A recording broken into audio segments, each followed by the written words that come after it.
programa Outras Palavras, um oferecimento Sindiúti MG, Sindicato Único dos Trabalhadores em Educação de Minas Gerais. Olá, veja o que o programa de hoje destaca. A CPI das barragens que tramita na Assembleia Legislativa de Minas Gerais. Teve falha nos laudos e ninguém, não é um problema nosso, de ninguém que está aqui. Houve uma declaração de estabilidade de algo que não era estável, mas a responsabilidade é do empreendimento, foi dito aqui várias vezes, né? Nos foi trazido aqui por outras pessoas que compartilharam as suas informações, que houve um gatilho para aquela barragem romper. Existe um histórico de problemas que não foi detectado por ninguém que está aqui, porque todos os órgãos disseram que estava tudo ok. A gente faz a luta que precisa ser feita. Já invadiram o nosso jardim e a gente tem se furtado em gritar. Se a gente não fizer nada, entram na nossa casa, arrancam a voz da nossa garganta e aí a gente já não pode dizer mais nada. É importante que a gente tenha clareza que se coloca para a gente, para a educação. Nós precisamos disputar a escola pública.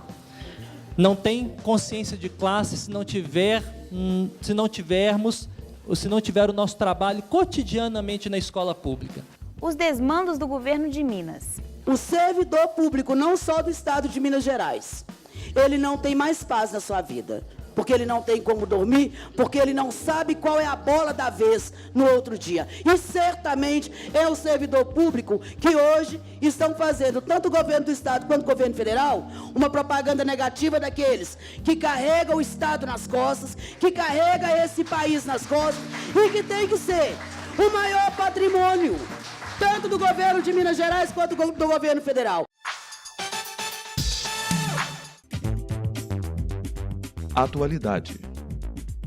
A CPI das barragens que tramita na Assembleia Legislativa discute sobre os crimes da Vale contra a vida e o meio ambiente. A deputada Beatriz Cerqueira criticou demissões de servidores feitas pelo governo Zema que podem desacelerar a identificação de corpos vítimas do crime da Vale em Brumadinho. O governador de Minas Gerais, que deveria estar sensível a essa situação, ele não aumentou a quantidade de servidores ou trabalhadores para acelerar este processo. Ao contrário, ele está fazendo demissões na MGS e as demissões na MGS impactam no trabalho da segurança pública. Beatriz chamou atenção para falhas nos laudos que detectavam irregularidades na barragem de Feijão, em Brumadinho. Teve falha nos laudos e ninguém, não é um problema nosso, de ninguém que está aqui.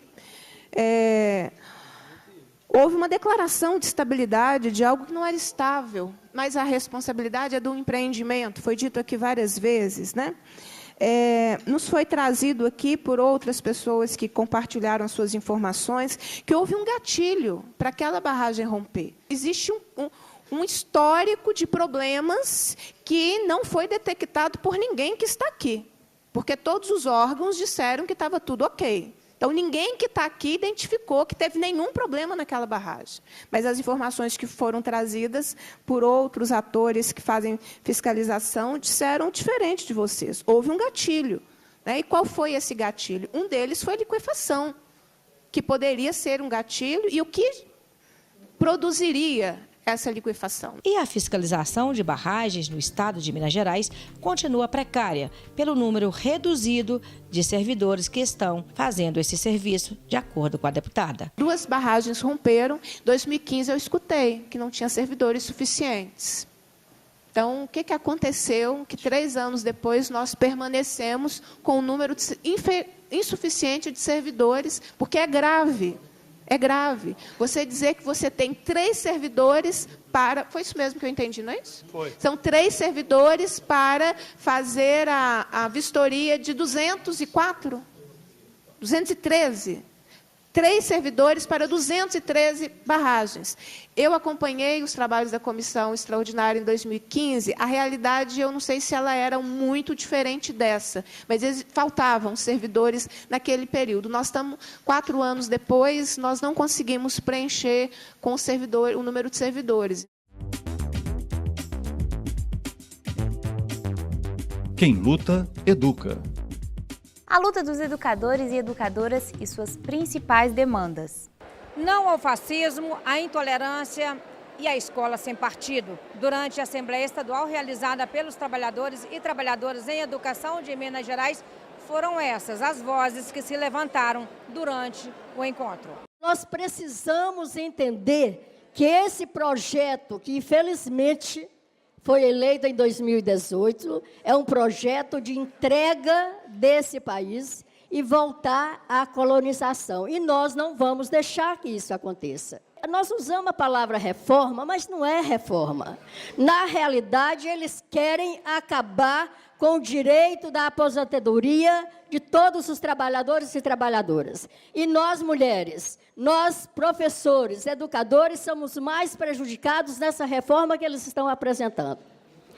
Porque essa reforma, nós temos que entender que ele tem 2 pontos que são essenciais, que é a capitalização, que é levar isso para individual, eu sou responsável pela minha aposentadoria, e a outra coisa é passar para a reforma complementar e não constitucional.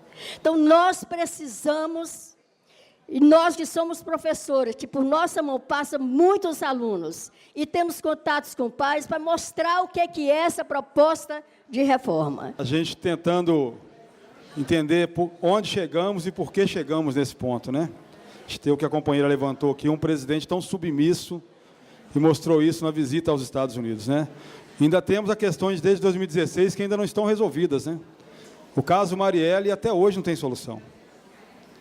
Prender aqueles 2 sujeitos que fizeram a execução de Marielle, que estão acusando isso, mas até agora não tem os mandantes. E dentro desse processo todo, que vem desde 2016, né, com a questão que foi aprovada por Temer, da questão do limite em gastos com educação e saúde, que a gente está sentindo agora o que está acontecendo. Vários postos de saúde, hospitais, escolas, sem nenhum financiamento porque não tem dinheiro. Bloquearam o dinheiro. E dentro desse processo, gente, um debate que a gente faz pouco ainda, e que talvez pode ter caído como algo comum, ainda mais agora com a prisão do Temer, né, que tem muito meme fazendo esse comparativo e não tem nada a ver uma coisa com outra, foi a questão da prisão de Lula, de um preso político, sem nenhuma prova, e de uma pessoa que tinha a condição de ter ganho a eleição em 2018. Então, o golpe que foi dado aqui no Brasil, ele continua o percurso.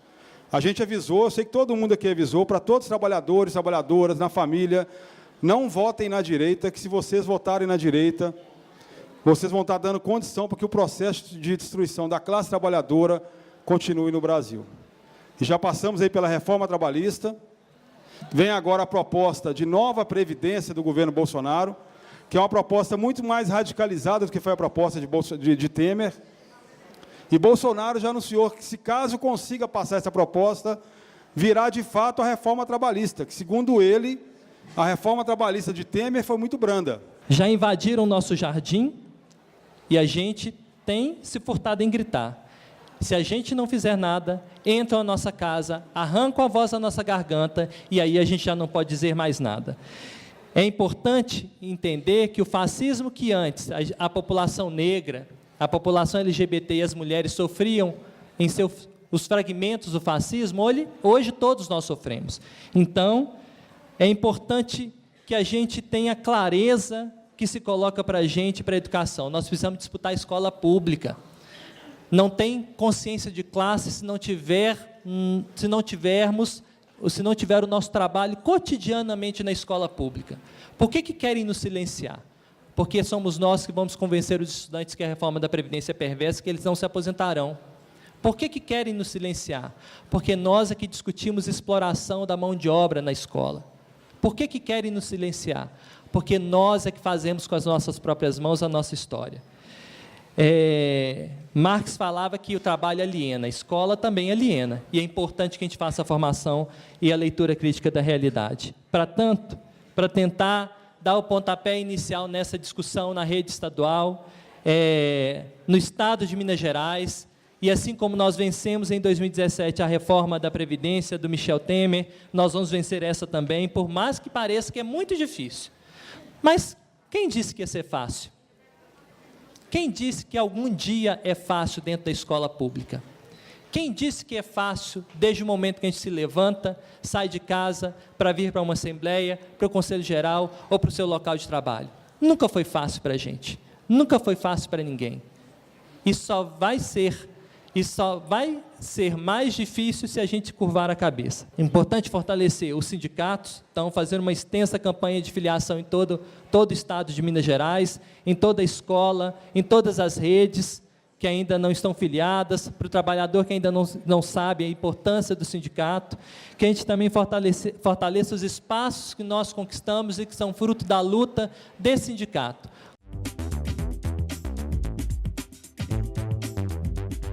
Educação em debate. As mobilizações dos profissionais da educação. O que mais preocupa a educação nesse momento, Fábio? Olha, a educação ela é um alvo de ataque desses governos conservadores, fascistas, que assumiram. Eles têm essa preocupação em atacar a educação. E como uma preocupação central é a reforma da Previdência, que faz com que uma categoria caracterizada pelo adoecimento docente, pelo adoecimento em função do seu trabalho, tenha que trabalhar mais 10 anos, sabendo que se essa reforma passar, quando se aposentar vai ficar na miséria, porque vai receber apenas 60% da média salarial. Então hoje, nesse momento, a nossa luta central é contra a reforma da Previdência, impedir essa reforma da Previdência e o não fechamento de escolas, não permitir que as escolas sejam fechadas e lutar pela manutenção da educação pública. O estrago da educação, a multisseriação de escola. Um professor não tem condição de dar aula para 3 turmas, botar terceiro, quarto e quinto ano, tudo junto numa turma. Isso é humanamente impossível, é fazer de conta e colocar que o menino não aprendeu nada. Porque você ensinando uma matéria só, você ensinando para uma turma já é difícil, já é complicado. Imagine você que tem que ensinar para 4 de uma vez. Em relação à reforma da Previdência, você também se preocupa com ela? Mas é uma preocupação muito grande. A gente saber que tem o dinheiro e eles estão querendo tirar do nosso bolso uma conta que não é nossa. A propósito da reforma da Previdência, o que acontece? Faz com que as pessoas ficam velhas, envelhecidas dentro da escola, né? Não conseguirão trabalhar, muitas das vezes poderão até morrer sem se aposentar. Então, por isso é importante combater agora, para depois, mais tarde, não sofrer todas as consequências que virão. E sem falar que, com essa reforma, a gente vai ficar cada vez mais pobres, ficaremos empobrecidos. Não haverá reforma da Previdência se depender da disposição de luta e de garra da nossa categoria. Nenhuma reforma do governo Zema que retire direitos, nenhuma renegociação da dívida que coloque nas nossas costas o ônus de uma dívida que não é nossa. Não passará a tentativa de privatização do Ipseng, não passará a tentativa de criminalizar a nossa categoria, não passará a tentativa de terceirizar e privatizar os nossos postos de trabalho. Tem uma categoria que é 70% do funcionalismo que precisa ser ouvida. Porque não é possível que um governo queira administrar sem ouvir, sem negociar com a categoria profissional responsável pela educação. Companheiras e companheiros, quero fazer uma discussão aqui com cada um que está aqui hoje, sabendo que cada um que paralisou a sua escola e fez o debate da reforma da Previdência tem exata noção do que está em jogo nessa reforma. Essa é a minha primeira avaliação. Como nós, que fazemos a luta por nenhum direito a menos, fazemos a luta contra a barbárie, cabe a nós defender a Previdência como princípio civilizatório, porque para esse povo que aí está, só vale aquilo que dá lucro. Então não vale proteger os idosos, não vale proteger as pessoas com deficiência, não vale proteger as pessoas enfermas, mas para a gente vale a vida, porque as pessoas não são números. Então, faço o apelo que essa defesa seja pelo princípio humano, pelo princípio civilizatório. Nós temos conjunturas muito difíceis, muito perversas para o conjunto da classe trabalhadora, para o conjunto dos servidores e trabalhadores em educação da rede pública. Se enquanto no contexto nacional nós temos um governo entreguista, que dilapida o patrimônio público, meio ambiente, as riquezas e a alma do povo brasileiro, nós temos um governo subserviente ao capital financeiro internacional. No estado de Minas Gerais não é diferente. O governo que se diz novo, de novo não tem nada. É o que de mais velho e retrógrado na política brasileira existe. Consegue ser pior do que o liberalismo. Se votar, o Brasil vai parar. Essa reforma não passa. Discute. Uma marcha tão bonita contra a reforma da Previdência de Bolsonaro, que traz uma grande novidade essa reforma. Ela, além de não deixar aposentar quem entrar nela agora, que é a nossa juventude, coloca a questão da idade e 40 anos de contribuição. É isso mesmo, 40 anos de contribuição. Ela prejudica quem já está trabalhando, que possivelmente iria se aposentar, com uma transição muito dura. E a novidade é que ela acaba com o dinheiro de quem já está aposentado. A questão da capitalização na conta individualizada acaba com a solidariedade de gerações, acaba com a nossa Previdência. Denunciando para toda a sociedade, para toda a população aqui de BH, que proposta é essa do governo Bolsonaro? Que vai acabar. Se você estava achando, você que está no ônibus aí estava achando que a proposta do Temer era ruim para a Previdência, a proposta do Bolsonaro consegue ser pior do que a proposta do Temer. Ela acaba com a Previdência Social no Brasil, cria um sistema de capitalização individualizada, que vai colocar a nossa juventude em mão de bancos privados, e veremos o resultado disso só daqui a 20, 30 anos, como foi lá no Chile, que começou na década de 80, e hoje não tem dinheiro para pagar a aposentadoria dos idosos que pagaram durante mais de 30 anos no Chile e não tem nenhum recurso hoje. Vamos lutar contra esse modelo aqui no Brasil, vamos lutar para ter uma previdência digna para o nosso povo. Os empregadores, os patrões, vão diminuir a sua contribuição, aliás, não vão contribuir de forma alguma, eles vão aumentar o que tira dos trabalhadores e vão ficar com tudo que o trabalhador paga, aumentando, inclusive, em estados, para funcionários públicos estaduais, a alíquota para 14%. Nós vamos desmascarar a reforma da Previdência. Na reforma da Previdência está dizendo que vai fazer benefício social para quem tem mais de 60 anos. Mas não contou para o povo que é um benefício de R$400. Não contou para o povo que quem tem imóvel até 98 mil no seu nome não vai ter direito ao benefício de prestação continuada. O Bolsonaro foi para a TV para dizer que se incomoda com os portadores de necessidades especiais. Isso é verdade ou é mentira? Mentira! É mentira, sabe por quê? Porque a reforma da Previdência vai acabar com o benefício de prestação continuada, que é o benefício que as pessoas portadoras de necessidades especiais recebem porque elas não têm condições de trabalhar. É o governo da mentira, é o governo da falácia. É muito grave o que o Bolsonaro quer fazer com a PEC 06, onde ele tira todo o direito à aposentadoria da Constituição. Ele muda as regras e ele quer fazer o que foi feito em outros países, como no Chile. E se a gente pesquisar 30 anos depois do que foi feito lá no Chile, os nossos aposentados de lá, os idosos, estão na miséria, passam fome pelo modelo de previdência que foi feito lá no Chile. Bolsonaro quer fazer o mesmo modelo de previdência no Brasil.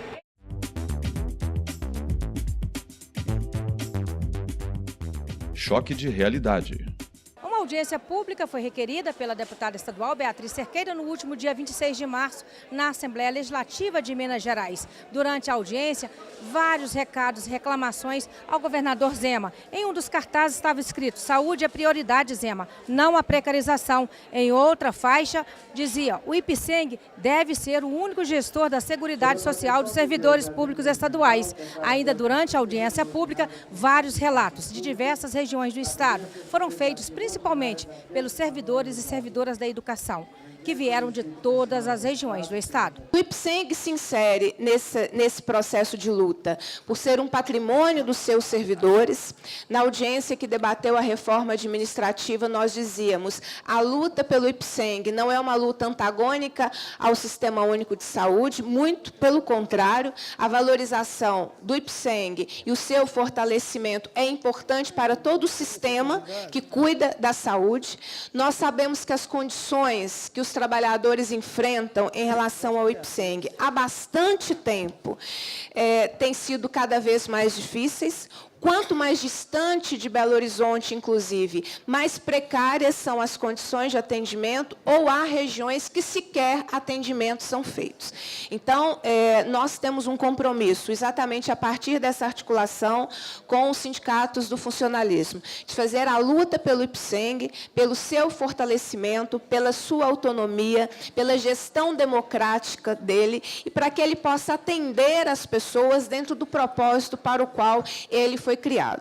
E toda vez que nos trouxerem uma conta, achando que é o servidor que tem que pagá-la, nós queremos auditar essas contas, porque os problemas relacionados ao IPSENG, sejam estruturais, sejam em relação às questões financeiras, não foram originadas pelos servidores. Ao contrário, houve uma mudança na concepção da prestação de serviços do IPSENG, que se tornou coparticipativo, e, portanto, o servidor passou a pagar mais, a contribuir mais para a prestação de serviços, e que, na época, nos foi dito: isso é importante, a coparticipação, porque vai melhorar o atendimento. Então, é preciso fazer um balanço. Melhorou? Depois que o servidor passou a pagar mais por uma prestação de serviço que, muitas vezes, ele não consegue, a tempo e a hora, esse atendimento? E também, quando se quer colocar nas costas do servidor público o déficit da Previdência. É preciso a gente discutir as responsabilidades de um FUNPENG, que era superavitário, que em 2013 foi extinto e que, portanto, agora, nos debates sobre a reforma da Previdência, tentarão dizer isso, que nós temos que ter uma alíquota maior de contribuição, porque existe um déficit que precisa ser respondido e que precisa ser verificado. O nosso hospital, que é um hospital de excelência, que sempre foi referência aqui no Brasil e até fora do Brasil, atendimento com excelentes profissionais de todos os níveis, esse hospital é composto de 3 torres. Uma delas já está há vários anos fechado, então aquilo ali são leitos fechados, e isso reduz o atendimento na capital, reduz muito o atendimento na capital. No interior, todos já falaram aqui, vocês vão falar também, a redução do atendimento. Reduz porque não paga, porque o dinheiro não está indo para o IPSENG. Essa lógica não funciona, porque ninguém vai trabalhar sem receber. Então, nós queremos concurso público, plano de carreira para os servidores do IPSENG, autonomia administrativa e financeira, auditoria da dívida do Estado com o governo. Foi extinto o FUPENG, levado dinheiro para o Caixa Único, para o FUFIP. E a dívida do Estado com o IPSENG, nós não sabemos, não tem transparência. Qual é esse valor? Qual é a quantia que tem que ser repassada? Então, tem sim que fazer essa auditoria. Se não devolver a autonomia administrativa financeira, excluir o IPSENG do Caixa Único, e também a receita do IPSENG tem que permanecer no IPSENG para ser utilizada para a finalidade da qual ela é descontada. Então, se essas medidas não forem tomadas, não adianta. Nós queremos resposta. O governador Zema, enquanto candidato, esteve no sindicato, nós explicamos para ele toda a situação do IPSENG e o que nós, servidores e usuários do IPSENG, beneficiários do IPSENG, o que seria preciso para resgatar o IPSENG. Ele ouviu, entendeu e se comprometeu a esse resgate do IPSENG. Mas, depois que foi eleito, não recebeu mais ninguém, não falou nada. Então, assim, nós estamos às cegas. Nós precisamos, aproveitando que o presidente interino do IPSENG está aqui, precisa dizer qual a proposta do governo para o IPSENG, como ele vai resgatar o IPSENG, devolvendo a ele autonomia administrativa e financeira. Nós temos muitas outras lutas aí. Porque hoje eu vou dizer para vocês, o servidor público, não só do Estado de Minas Gerais, ele não tem mais paz na sua vida. Porque ele não tem como dormir, porque ele não sabe qual é a bola da vez no outro dia. E certamente é o servidor público que hoje estão fazendo, tanto o governo do Estado quanto o governo federal, uma propaganda negativa daqueles que carregam o Estado nas costas, que carrega esse país nas costas e que tem que ser o maior patrimônio, tanto do governo de Minas Gerais quanto do governo federal. Mas essa consciência tem que passar principalmente por cada um de nós, servidores e servidoras desse Estado. Hoje é o IPSENG, hoje é a Escola de Saúde Pública, amanhã são outros, porque não é diferente do que hoje nós vivemos na FEMIG, que eu sou servidora da FEMIG também. Fecharam o Hospital Galva Veloso Ortopédico, hoje nós vimos a situação como está. Nós temos aí as propostas de privatizações, então nós temos que nos preparar porque a luta só está começando. E luta é conosco mesmo, que servidor da saúde, servidor público, nós temos disposição e que seja o governo que for, que venha o governo que vier, nas ruas é sempre nosso lugar. O primeiro item que contemplaria todos aqui seria o resgate das propostas aprovadas no Fórum Regional do IPSENG. Se tivesse hoje implementando o que foi aprovado, nós não estaríamos nessa audiência, né? Devido a despesas que gerava despesas, fizeram a gente de bobo, né? E a gente participou e nada foi implementado. Bom, tivemos alguns pontos aqui que já foram citados pela Badia, que foi a auditoria da dívida, que a gente também acha que tem que existir para saber de onde vem o dinheiro, para onde vai. O resgate do FUNPENG, desde 2013, está no caixa, ele foi desviado, e ele é do servidor, e nós queremos que ele retorne aos fundos do IPSENG, né? A avaliação patrimonial dos imóveis do IPSENG. O IPSENG tem um patrimônio riquíssimo e não é feito o devido aluguel, o devido resgate desse dinheiro, e o servidor não usufrui nada disso. Eleição direta para todos os conselhos e câmaras de beneficiários do IPSENG. Tá? Há anos que não há essas eleições, e em muitos lugares a gente não sabe nem quem nos representa. Tá? A Badia também falou do orçamento autônomo, né, com independência financeira. O IPSENG ele dá conta disso e nós precisamos. Outro item que é importantíssimo, que se o governo tiver dificuldade para gerir o IPSENG, o funcionalismo dá conta de gerir o IPSENG. Tá? Em alguns momentos, nós propomos uma comissão que tivesse a participação do servidor, nunca nos foi oferecido isso, né? Nós somos ouvidos, mas nós não participamos da gestão. Nós queríamos essa autonomia também para o servidor.